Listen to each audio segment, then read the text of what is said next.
aqui no nosso canal para falar bastante sobre a psicologia de Ori na vida moderna.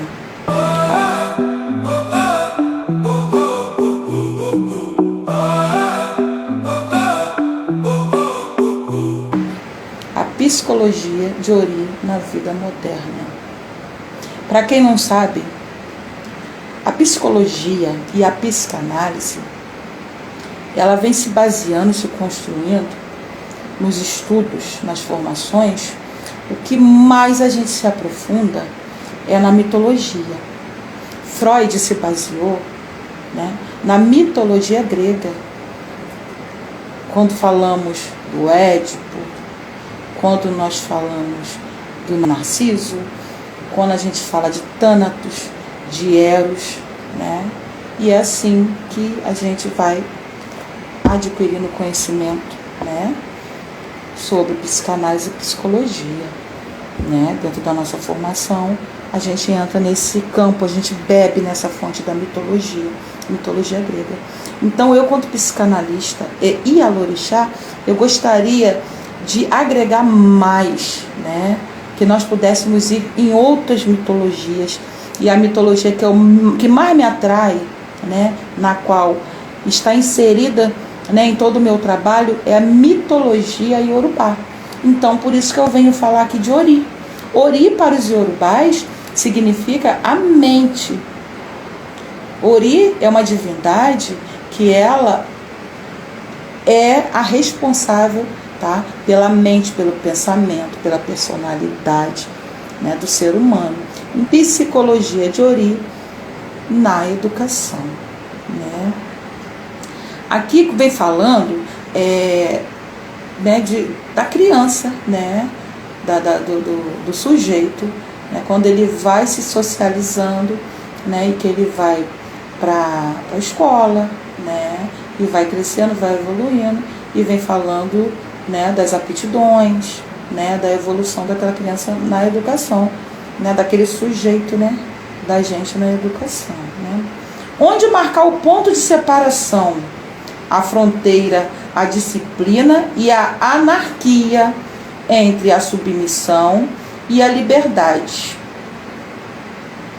É a tarefa mais difícil que a cada instante enfrentam todos os que sentem a responsabilidade de ajudar o Ori de uma criança ou o Ori das crianças a serem bons aprendizes de jovens adultos, Quando fala aqui na questão aqui da anarquia, de que forma se ensina?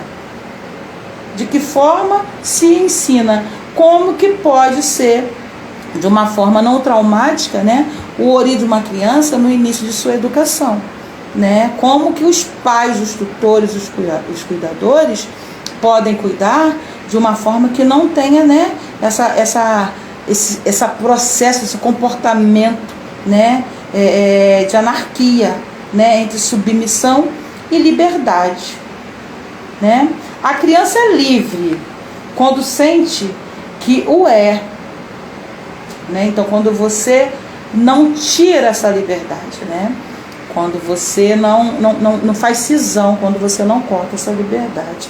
A criança é livre quando sente que o é. E isso lhe ocorre sempre que se possa. Sempre que se possa comportar sem peias, sem restrições, De modo espontâneo, obedecendo apenas os seus próprios impulsos de ação. Logo que o adulto intervém nessas espontaneidades, com advertências, conselhos, ordens, proibições ou simplesmente com sua mera presença de observador, juiz ou fiscal, a criança sente-se coibida e perde sua liberdade. O seu Ori, a sua cabeça, o seu pensamento, a sua personalidade perde essa liberdade. Inclusive, se o adulto o estimula e anima a comportar-se livremente, tudo melhora. Eis porque é tão frequentemente a criança se sentir com cara de poucos amigos com os seus pais. Para afastá-lo um pouco, dizem: vai brincar e não nos atrapalhe, né? Quando tira essa liberdade da criança, tá ali, do ori da criança está ali, junto com o adulto, compartilhando, trocando, né? E não cria essa cisão de liberdade, né? De cortar a liberdade da criança, dela ter ali o acesso de uma conversa de escolha, né? A criança fica bem, o ori fica bem, vai crescer um adulto com um ori saudável, né? Um bom ori de escolha, um ori plural, né? Agora, quando os pais se comportam dessa forma aqui, né? Anarquista, né? Que fala aqui, ó, vai brincar, não nos atrapalha aqui, não nos atrapalha conversar. Isso não é conversa de criança, né? Então, obviamente, essa criança ela vai crescer com um ori traumático. Ela vai crescer com um ori sem essa liberdade de escolha, sem essa liberdade de conversa, né? Então, olha como que é interessante como a gente começa aqui a desenrolar, né, essa nossa conversa sobre a psicologia de ori na vida contemporânea, e a gente começa falando da educação. Os iorubás, eles entendem que toda essa psicologia, toda essa forma, né, da gente tratar, né, uma criança, né, e o ori dessa criança, né, dentro do comportamento, de que forma a gente pode deixar essas crianças ser livre de pensamento, livre de escolha, né, para poder se tornar um sujeito, um adulto, né, com ori saudável. Os iorubás entendem que além de comportamentos, né, além dos ensinamentos, a gente também pode fazer uma junção, né, de um tratamento para esse ori junto com os rituais aos deuses do ori, né? Então, os iorubás, eles entendem que além da educação, né, dada pela família para a criança, existe também a adoração da divindade que protege o ori. Então, eu ensino, né, eu ajudo a formular a identidade, a personalidade daquela criança, porém a gente também adora a divindade para que a divindade possa facilitar, né?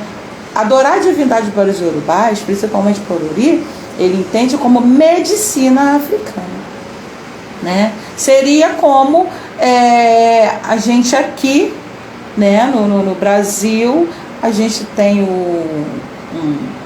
talvez uma criança, né, com TDAH, né, hiperativa, e ela vai fazer, né, a mãe, os cuidadores, vai ter toda uma didática, né, um cuidado, né, para poder lidar com essa criança, né, com o comportamento hiperativo dela, que não tem nada demais, né, não tem nada demais, né, vai tentar culturar um pouco, adequar um pouco, né, para a sociedade, porque é preciso, né, para o sujeito ele fazer a transformação dele.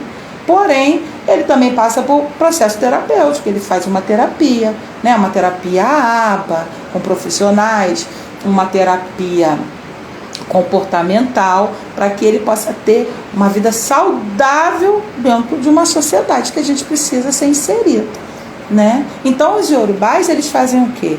Eles fazem também todo o cuidado, né, dos cuidadores, os pais, os cuidadores, quem for o tutor daquela criança, né?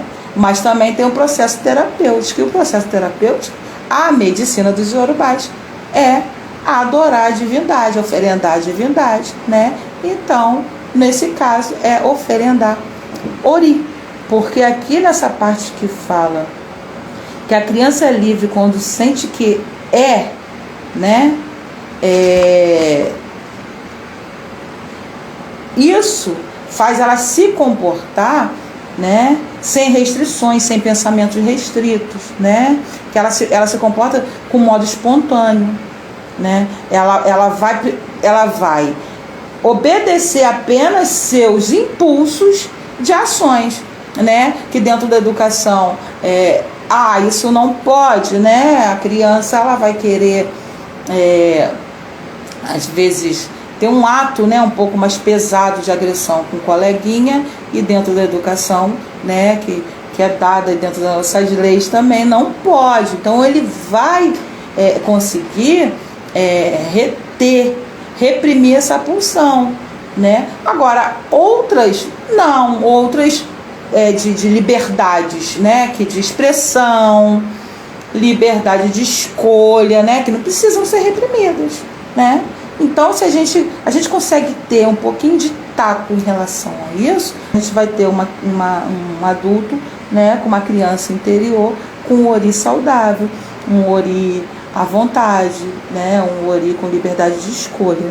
Entendamos bem, liberdade para uma criança não consiste apenas em um laissez-faire absoluto, em virtude do qual sua evolução se efetue sob a desordenada e irracional pressão de seus impulsos instintivos.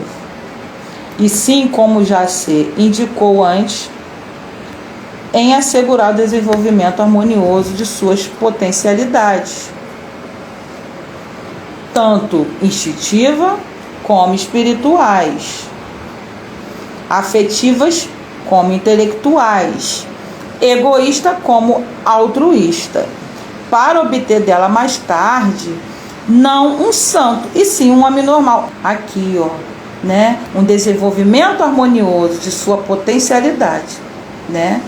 Então, tanto instintiva, né, instintivas vontades, né, e espirituais, né, que é encantamento, pensamento, intuições, né, afetivas, né, que fala de afeto, né, de sentimento, e ao mesmo tempo intelectual, pensar, intelectualizar, né, e egoísta, né, bom para mim, e altruísta também, de compartilhar e ter uma empatia para o outro. Então, se tem toda essa organização, se tem todo esse cuidado com a criança, obviamente essa criança ela vai crescer com um ori saudável, um ori de liberdade de escolha, né? Um ori sabendo o que é certo, o que é errado, né? E sem repressão, sem trauma. Então, se viemos de um ori infantil, hoje nós temos um ori adulto, ou seja, uma mente infantil, uma mente adulta, uma personalidade infantil, uma personalidade adulta. Se ela na fase de criança, ela foi muito bem elaborada, ela foi muito bem cuidada, obviamente vai ter um sujeito, um adulto de ori saudável. Não diagnostica ninguém, né? A psicanálise ela trabalha em 3 instâncias do sujeito, né? A neurose, a psicose e a perversão, né? Então, vamos pensar hoje, né, um ori, né, que tem a síndrome de Down. Os iorubás eles vão entender que eu vou falar na língua psicanalítica, tá, gente? Essa desordem mental, ela vem através do ori inum, do destino, né, do destino.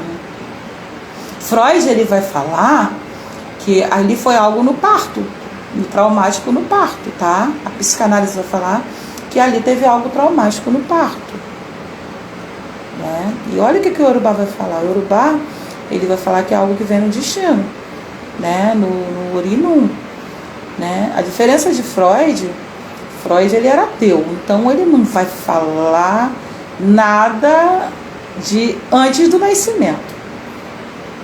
Freud ele não acreditava nem na conexão da criança beber ali na barriguinha e ter algo, né, de ligação com o que está aqui fora, não, né? Freud ele era muito cético em relação a isso, né? Ele teve um seguidor, né, o Jung, que ele veio, fez todos os estudos psicanalísticos com Freud, foi aluno do Freud, foi um braço direito do Freud, mas Jung ele viu que algumas coisas que trazia na psique do ser humano, né, que trazia na criança, né, e no adulto e assim sucessivamente, vinha de vidas passadas. Aí olha como que isso se alinha com o Yorubá, né?